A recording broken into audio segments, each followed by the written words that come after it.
설교하는 목사님과 우리 국가 기도를 위해서 추광렬 목사님 기도해 주시겠습니다. 다 같이 기도합니다. 아버지 하나님, 아버지 하나님의 사랑으로 저희가 이렇게 국가기도회에 나와서 기도회를 주님 의지하며 예수님 중보자 되심을 의지해서 시작하오니 아버지 하나님께서 영광 받으시는 기도회가 되기를 원하고, 아멘. 아버지 하나님 앞에 저희들의 기도가 상달하는 기도회가 되기를 원하고, 응답받는 기도회가 되기를 원합니다. 아멘. 아버지 하나님이여, 오늘 저녁에도 말씀을 강론하실 목사님 성령님이 주관하시고 하나님의 말씀을 선포할 때 선포되는 말씀에 우리 모두의 심령을 감동하고 깨닫게 하고 이끌어 가시는 능력으로 열매 맺게 하여 주시옵소서. 아멘. 아버지 하나님이여, 여기에 참여한 모든 주의 백성들 아버지 하나님의 은혜를 체험하고 아버지 하나님의 은혜로 행복에 더 가지고 돌아가는 아멘. 큰 믿음의 역사들이 일어나기를 원하오며, 아멘. 이 국가기도회가 아버지 하나님이여 군산 지역에 있는 모든 죄종들이 아버지 하나님의 백성들이 사모하는 마음으로 구름대와 같이 몰려드는 그런 국가기도회가 되도록 성령님이 주관하시고 인도하여 주시옵소서. 아멘. 아버지 하나님 영광 받으세요. 말씀 전하는 목사님도 성령님이 주관하여 사용해 주시고, 말씀을 아멘으로 받는 우리 성도들도 성령님이 온전하게 주장하여 깨닫게 하시고 감동하여 하나님의 말씀이 신비에 새겨지는 귀한 시간이 되게 하여 주옵소서. 아멘. 이 기도회를 주님께서 복 주셔서 군산 지역에 얼마나 많은 죄종들이 있고 죄 백성들이 있는데 아버지 하나님 구름대와 같이 몰려와서 같이 기도할 수 있는 놀라운 은혜도 허락하여 주시옵소서. 아멘. 예수님 존귀하신 이름으로 간절히 기도합니다. 아멘.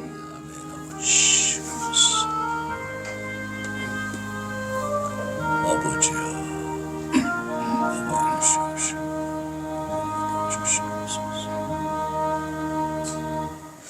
아멘. 감사합니다. 우리 하나님 말씀 신약성경 누가복음 1장 1절로 4절까지 교독하십시다. 마태복음, 마가복음, 누가복음 1장 1절로 4절입니다. 자, 1절 제가 먼저 봉독하겠습니다. 자, 우리 중에 이루어진 사실에 대하여 처음부터 목격자와 말씀에 일꾼된 자 전하여 준 그대로 내력을 조술하려고 붓을 든 사람이 많은지라. 그 모든 일을 근원부터 자세히 미루어 살핀 나도 데오빌로 각하에게 차례대로 써보내는 것이 옳은 줄 알았노니 이는 각하가 알고 있는 바를 더 확실하게 하려 함이로라. 아멘. 이 시간에 목격자 그리고 나와 데오빌로라는 제목으로 이만호 목사님 말씀 전해주시겠습니다. 많은 은혜 받으시기 바랍니다. 현장에서 바로 경상도에서 현장이 있는데 바로 올라오시느라고 복장을 좀 못 갖추셨어요. 그래서 오늘은 미국식 목사님이 오셨다고 생각하시고 그렇게 설교 들으시기 바랍니다.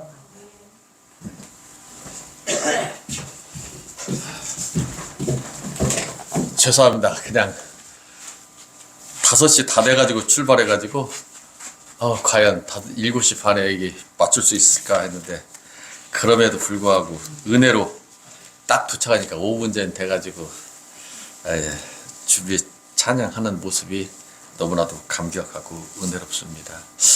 기도하고 말씀 전하겠습니다. 사랑이 많으신 하나님 아버지 감사합니다. 아멘. 주님께서 주신 이 나라 대한민국, 이 대한민국에 태어나서 자랑스러운 역사를 써가고 있는 가운데 하나님의 백성들이 이 차에 모여서 이 국가와 민족과 교회를 위하여 기도하는 이 백성들, 주의 복의 복을 허락하여 주시어서 주님 말씀을 전하며 주님 말씀이 땅끝까지 이루는데 저희들의 모든 역량이 성령의 도우심으로 함께하여 줄 걸 굳게 믿고 감사드립니다. 아멘. 지금 이 시간에도 저 북녘 땅 정말 김씨 일가 세습이 되어서 3대째 정말 종교 아닌 종교로서 지내고 있는 저 북녘 땅, 내 동포, 내 형제, 내 자매들 붙잡아 주시옵소서. 아멘. 그 어려움 가운데서도 주의 백성들 붙잡아 주시옵고 아멘. 오직 하나님만 바라며 즐거움으로 항상 기뻐하며 쉬지 말고 기도하며 아멘. 범사에 감사하는 귀한 종들 되게 하여 주시옵소서. 아멘. 말씀을 들고 강단 위에 섰습니다. 주여 붙잡아 주시옵고 아멘. 종의 생각과 종의 마음은 다 내려놓고 오직 성령님이 제 입술을 주장하여 주셔서 아멘. 오직 말씀으로만 주님이 가르치신 말씀만 전할 수 있는 저희가 이 종이 되게 하여 주시옵소서. 아멘. 그렇게 역사하실 주님을 찬양하며 예수님 이름으로 기도합니다. 아멘. 아멘. 이 누가복음을 묵상을 하다 보니까 특히 다른 복음도 마찬가지겠지만 누가복음은 꼭 서신서 같더라고요. 누가복음 이 저자 누가가 데오빌로라는 그 사람에게 전하는 그 예수 그리스도의 역사, 그리스도께서 이 땅에 어떻게 태어나셨으며 그리스도의 족보는 어떻게 되어가며 또 공생에 생활하기 전까지는 어떻게 살아가셨으며 공생에 3년 동안 3년 6개월 동안 어떻게 지내시고 그 십자가의 고난을 받으시고 부활하신 뒤에 40일간 하나님 나라에 대해서 증거하시고 500여 형제들이 보는 앞에서 정말 하나님의 부르심대로 구름 위에 올라가신 그러한 장면들, 정말 이 누가복음이 그러한 모든 모습들을 이 데오빌로에게 보여주는 서신서가 아닌가 그렇게 한번 생각을 해봤습니다. 역사가 무엇입니까? 역사라는 것은 그 시대에 있어서 그 역사가 흘러가는 것을 본 목격자가 있어야 합니다. 그 역사를 보고 눈으로 보고 귀로 듣고 나서 그것을 진실 그대로 써내려 간 뒤에 그 책을 내가지고 후세 사람들에게 보여줄 수 있는 그러한 책이 바로 역사책이며 그 역사책을 읽는 시청자들, 오늘의 사람들에게 보내는 편지가 아닌가 생각이 됩니다. 궁중 역사는 뭐 고려사, 뭐 신라사, 백제사, 고구려사 많은 역사가 있습니다. 특히 이 조선사, 그러면 모든 그 왕중 실록이 되는 것이죠. 그 왕중 실록 역사를 기재함에 있어도 굉장히 신중을 기해가지고 그때 통치하는 왕은 절대 볼 수 없게 만드는 것이 바로 춘추관에서 만드는 그런 역사일 것입니다. 하물며 본체가 하나님이신 예수 그리스도께서 이 땅에 오셨던 내력, 또 이 땅에서 살으신 내력, 십자가에 못 박혀서 죽으신 내력, 사흘 만에 부활하셔서 40일 동안 여기저기 돌아다니면서 하나님 나라를 전하셨던 그 내력, 그 내력을 꼼꼼히 사실 그대로 근원부터 살펴가면서 적은 책이 바로 복음서 아닌가 생각이 들어집니다. 요새 작금의 사정이 어떠합니까? 너무나도 긴박하게 흘러갑니다. 저희 현장에서 상당히 저희 현장은 한 사람 빼놓고 7명인데 감리가 7명을 하는데 뭐 단장, 건축, 토목, 기계, 통신, 소방, 전기 그렇게 있는데 이 전기 감독이 58년생이에요. 저보다 3살 밑인데 이런 좌빨이 없더라고요. 말을 못하게 자기 말 툭 던져놓고 거기에 대해서 내가 뭘 얘기를 하려면은 쓸데없는 소리라고 그냥 가버려. 아예 들으려고를 안 해요. 지금 우리 국가기도회에 나와 있는데 이화영이라고 이재명 옆에서 정말 수족같이 하던 평화부지사였던 그 친구가 경기도 부지사 하면서 북한을 3번이나 왔다 갔다 했습니다.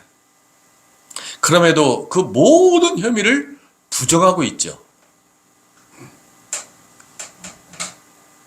또 이재명이는 어떻습니까? 대통령 선거운동할 때 그 떨어지고 나서 그 인천 계양을에서 국회의원 보궐선거를 하면서 자기가 국회의원에 당선되지 않으면 어떻게 된다고 표시를 했죠? 자기 목을 딱 그으면서 이렇게 했어요. 이렇게. 자기가 국회의원 당선이 안 되면 이게 자기가 죽을 줄 알고 있어요. 그런데 2016년도, 17년도 1월 달에 어떻게 얘기를 했죠? 박근혜 대통령 탄핵 시에? 대통령이라도 법에 의해서 재판에 나와야 한다고 했습니다. 재판을 받아야 한다고 했습니다. 자기 입으로 그렇게 얘기했죠. 참 그렇습니다. 조국이 사건이 나왔을 때 조라는 신조어가 나왔습니다. 조국의 적은 조국이다. 거기에 대해서 문재인의 적은 문재인이다. 왜? 그 자기가 했던 박근혜 12년도 박근혜하고 대적해서 선거운동할 때 했던 이야기, 이재명이가 했던 이야기, 조국이 했던 얘기가 지금 그대로 자기 애들 부메랑이 돼서 자기한테 오는 것이죠.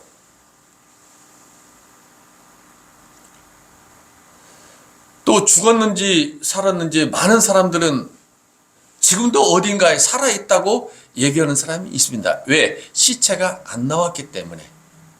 서울시장을 10년이나 했던 박원순, 그 봉은사 그 뒷산에서 죽었다라고 말만 했지 죽은 얼굴이 누구도 본 사람이 없습니다. 그래서 어딘가에 살아있지 않는가 라는 설도 있습니다. 그 친구가 역사문제연구소, 민족문제 역사연구소란 두 가지의 그 역사 단체를 만들었습니다. 그 역사 단체를 만들어서 역사연구소를 만들어서 이 나라의 역사를 제주 4.3 사건부터 시작해서 여순 반란 사건. 우리 너무나도 잘 아는 사건입니다. 대구 폭동 사건. 이 사건들을 다 민중 항쟁으로 변모시키고 있습니다. 이혁구라는 사람이 있고 김달삼이라는 사람이 있습니다. 그들은 김일성이한테 직접 하사를 받아가지고 지금도 열산 발음도 잘 안 내요. 우리는 그냥 열사라고 그러는데 걔네들은 리을로 해가지고 렬사능이라고 합니다. 렬사능이라고 합니다. 거기에 지금도 있습니다. 그런데 희한하게도 4.3 기념관에 그들의 이름이 적혀 있습니다.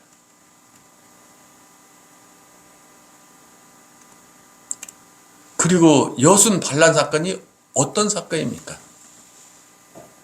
이승만 대통령이 14연대 그 여수에 주둔하고 있던 14연대 명령을 해서 제주도로 넘어가서 그 반란군들, 반군들을 진압을 하라고 명령을 내리니까 일개 중위가 중령을, 연대장인 중령을 죽이고 자기 상관들을 다 죽이고 반란을 일으켰던 사건이 여순 반란 사건입니다. 그 사건을 우리 때만 해도 아주 자세하게 기록이 돼서 그 역사가, 근데 역사가 지금 변질이 된 것입니다.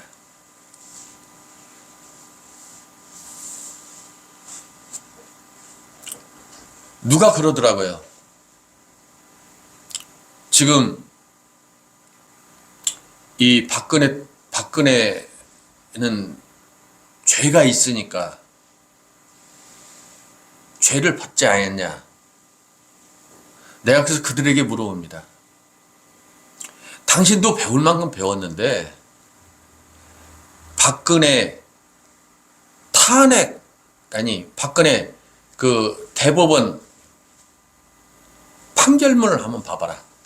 요약문이 돼서 한 대여섯 장밖에 안 된다. 거기에 어떠한 죄도 없는데 다만 있다는 것이 묵시적 청탁. 묵시적 청탁. 이재용이 가고 눈만 마주쳐가지고 그냥 관심법으로 둘이 짜웅이 돼서 뇌물을 받았다는 것이죠. 제3자 뇌물죄. 그것이 뭐냐? 최순실이 딸 정유라가 탄 말 70억, 말 3마리 70억, 그것을 뇌물로 잡은 것이 상당한 역할을 했죠. 그리고 지네들은 더 많이 정보부 특활비, 많은 특활비를 썼는데 특활비를 유용했다고 그래가지고 22년형을 받지 않았습니까? 그 얘기를 해주면은 어떤 사람은 깜짝 놀래요. 어떻게 그렇게 잘하냐고. 그냥 듣지만 말고 역사를 제대로 보셔. 지성인이라면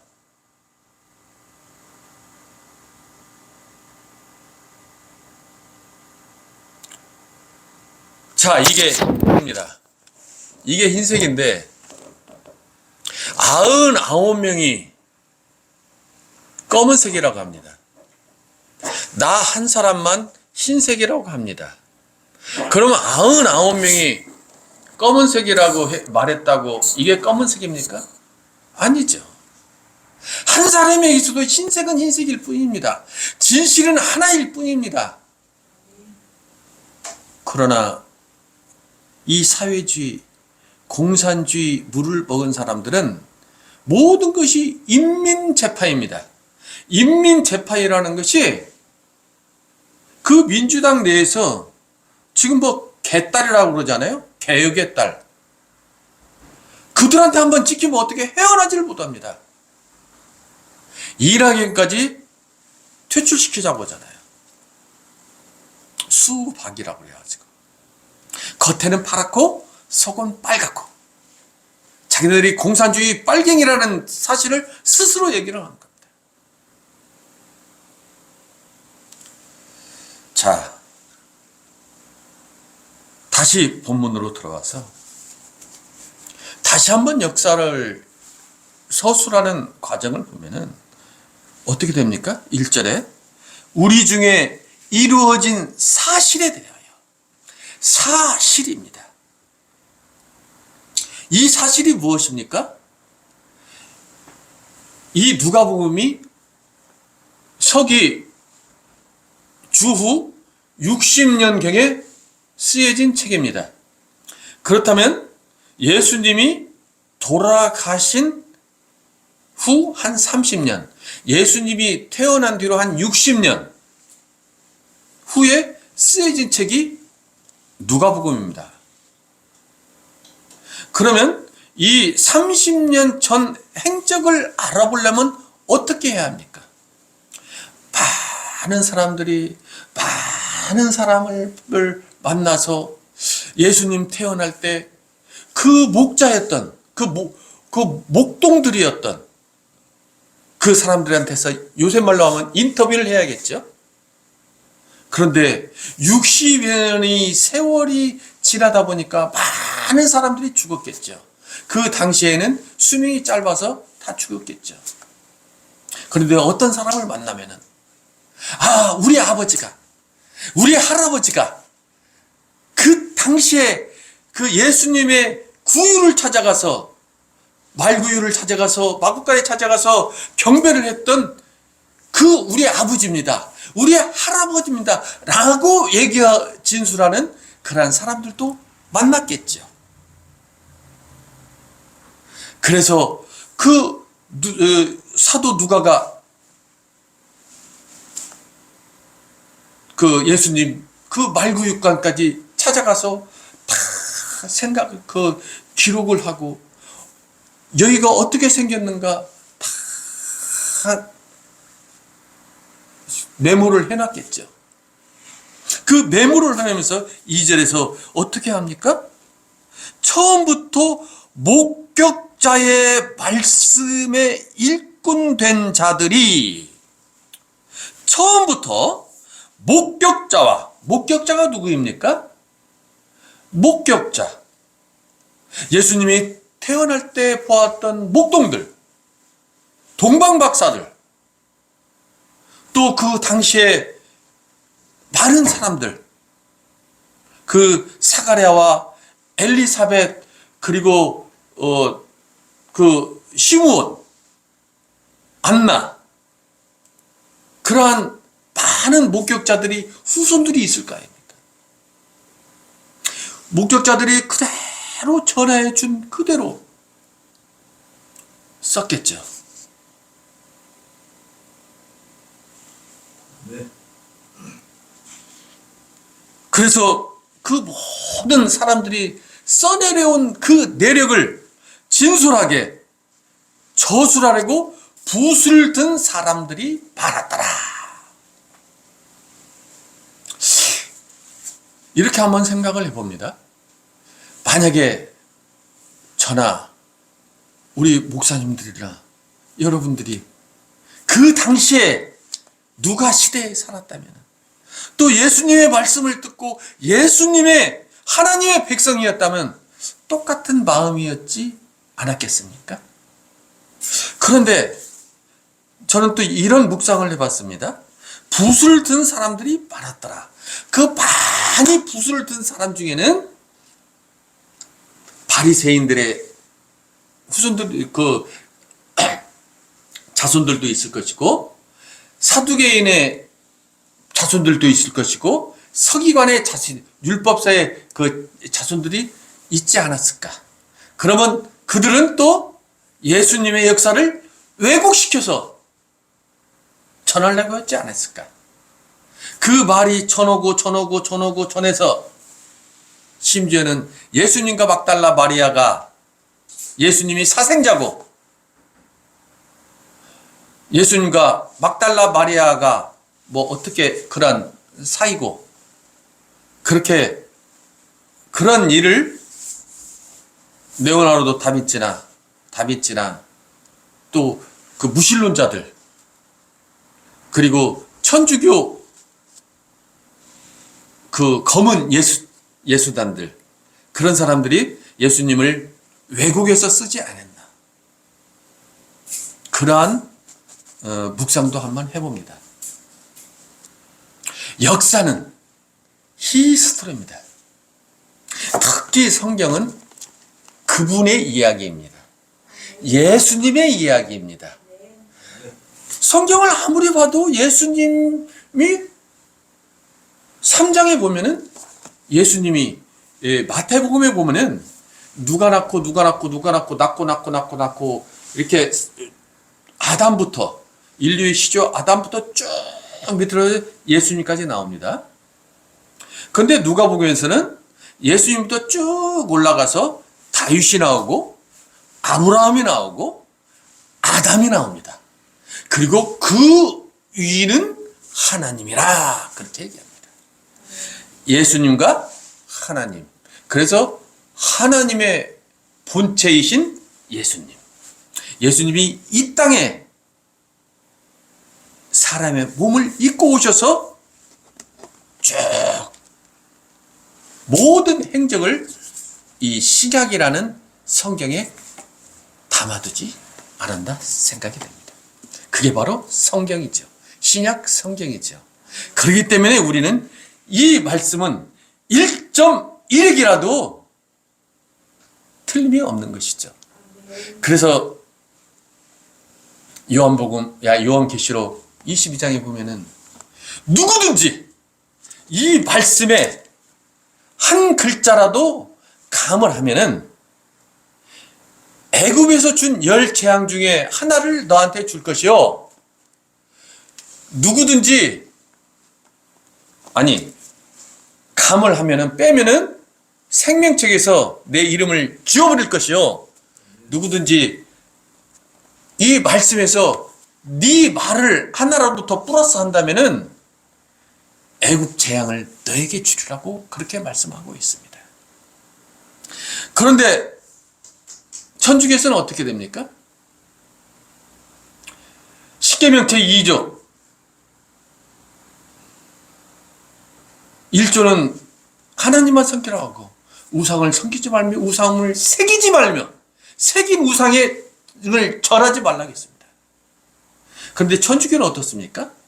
모든 게 성인이라고 해가지고 다 해주고 마리아상까지 해가지고 마리아를 섬기는,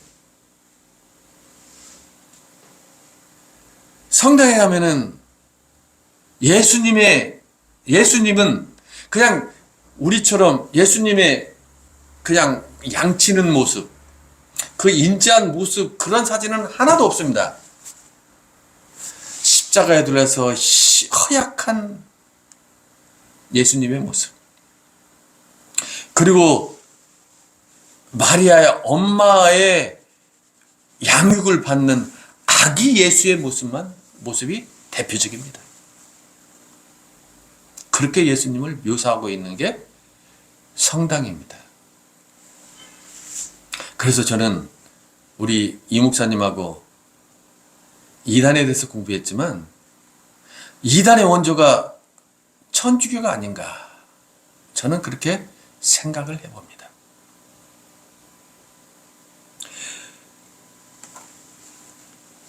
처음부터 목격자의 말씀이 일꾼된 자들이 전해준 그대로 내력을 저술하려고 붓을 든 사람들이 많다. 그 붓을 든 사람 중에 하나가 바로 오늘 누가복음을 저술한 누가 선생님이겠죠. 그래서 이 누가 선생님이 그 모든 일을 근원부터 자세히 미루어 살핀 나도 아마 누가가 바울 선생님을 만나고 나서 엄청나게 많은 시간을 들여서 이 글을 쓰지 않았나 싶습니다. 그래서 정말 진실만 쓰려고 이 책을 거의 완성했을 때, 누가복음을 거의 완성을 했을 때 데오빌로라고 하는 로마의 고위 관리에게 이 책을 전하게 됩니다. 그래서 3절 보면은 그 모든 일을 근원부터 자세히 미루어 살핀 나도 데오빌로 각하에게 차례대로 써 보내는 것이 좋은 줄 알았노니. 이 데오빌로 각하, 굉장히 로마 시민권자로서 많은 사람들에게 영향력, 아주 고위 관리, 그 지중해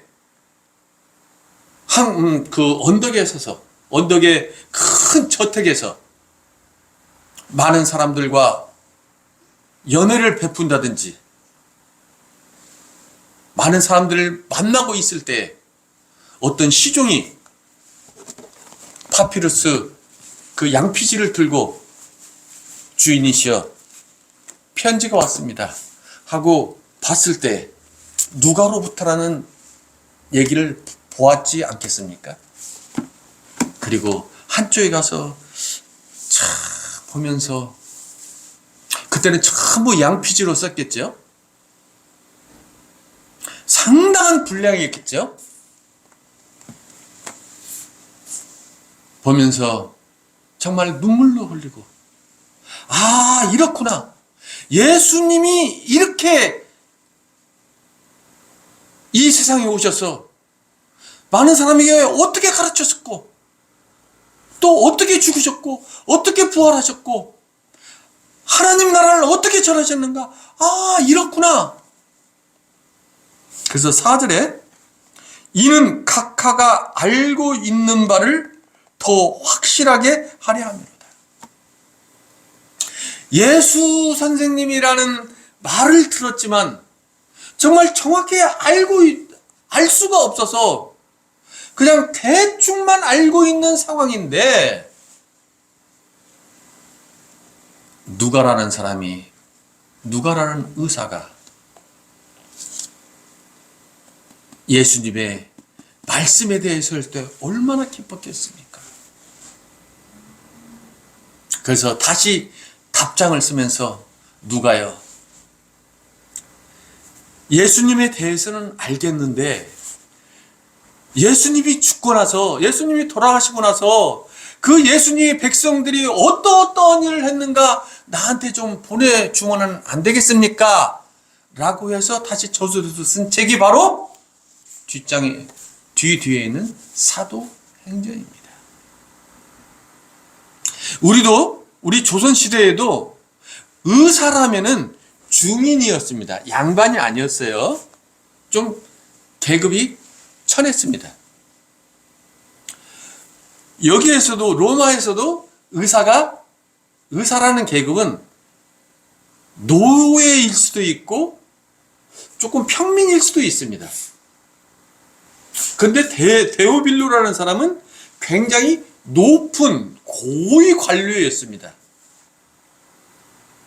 그래서 여기에 데오빌로 각하라고 아주 극 존칭을 쓰고 있습니다. 그냥 존칭이 아니라 극 존칭입니다. 아주 높인 말입니다. 그런데 사도행전 1장 1절을 한번 볼까요? 사도행전 1장 1절에 보면은, 데오빌로여, 내가 먼저 쓴 거에는 무릇 예수께서 행하며 가르치시기를 시작하신부터 그가 택하신 사도들에게 성령으로 명하시고 승천하신 날까지 일을 기록하였노라. 누가복음 1장에서는 데오빌로 각하 했는데, 사도행전 1장 1절에는 데오빌로여 그렇습니다. 우리 조선시대 1884년, 87년 언더우드, 알렌, 아펜젤라 많은 선교사들이 와가지고 이 땅에 예수님을 전합니다.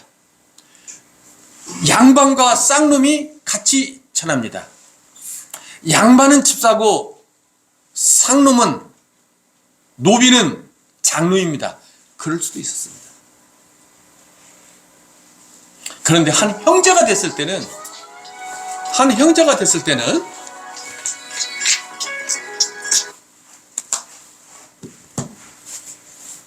이 계급 차이가 무너져 버리는 겁니다.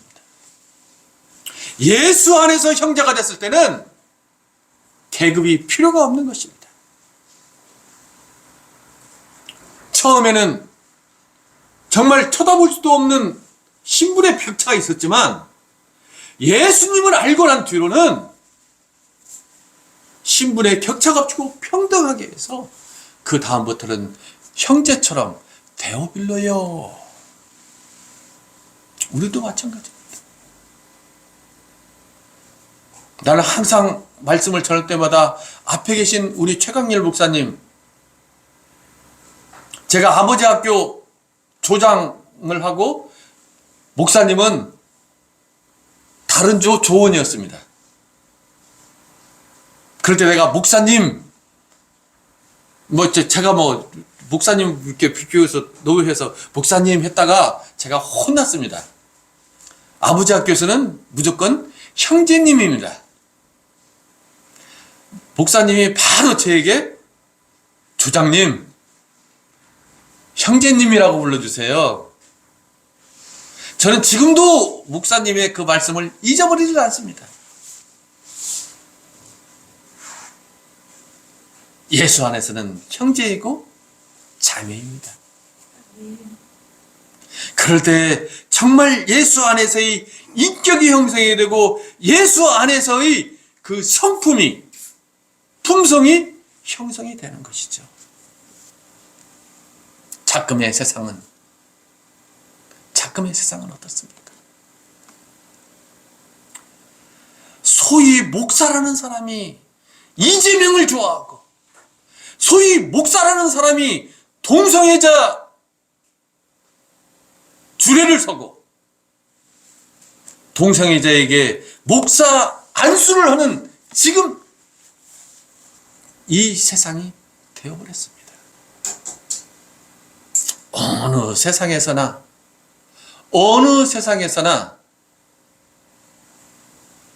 누룩이 있는 것입니다.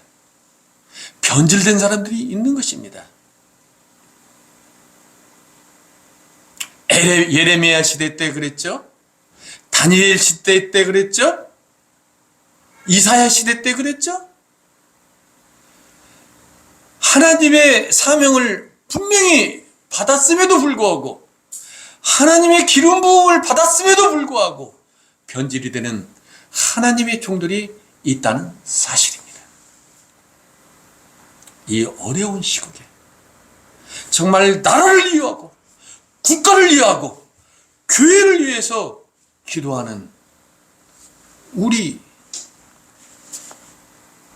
형제 자매 여러분, 정말 반갑고 감사합니다. 정말 어디에서 무슨 일을 하건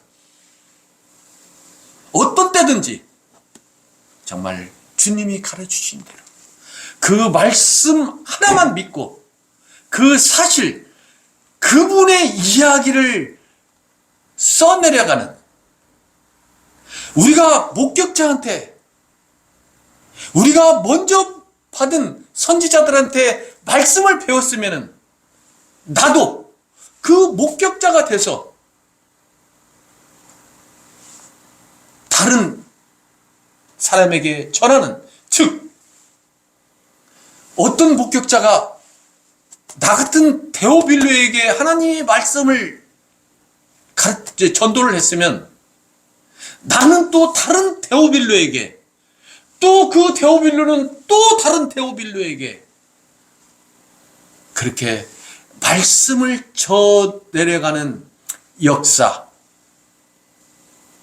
제2의, 제3의, 제4의 사도행전을 써내려가는 저와 우리 여러분들이 되기를 주님의 이름으로 축복하며 기도합니다. 기도하겠습니다. 사랑이 많으신 하나님 아버지, 감사합니다. 정말 주님이 이 세상에 계실 때 많은 목격자들이 있었습니다. 그 목격자들이 전하는 그 말씀을 들은 사람들도 많이 있었습니다. 전하는 사람들, 또 전하는 사람들, 또 전하는 사람들. 목격자와 데오빌로의 그러한 선순환이 계속 이루어져서 주님 다시 오실 때까지 하나님 나라를 전하며 하나님 나라의 거룩한 백성들이 되게 하여 주시옵소서. 그러실 주님을 찬양하며 예수님 이름으로 기도합니다. 아멘.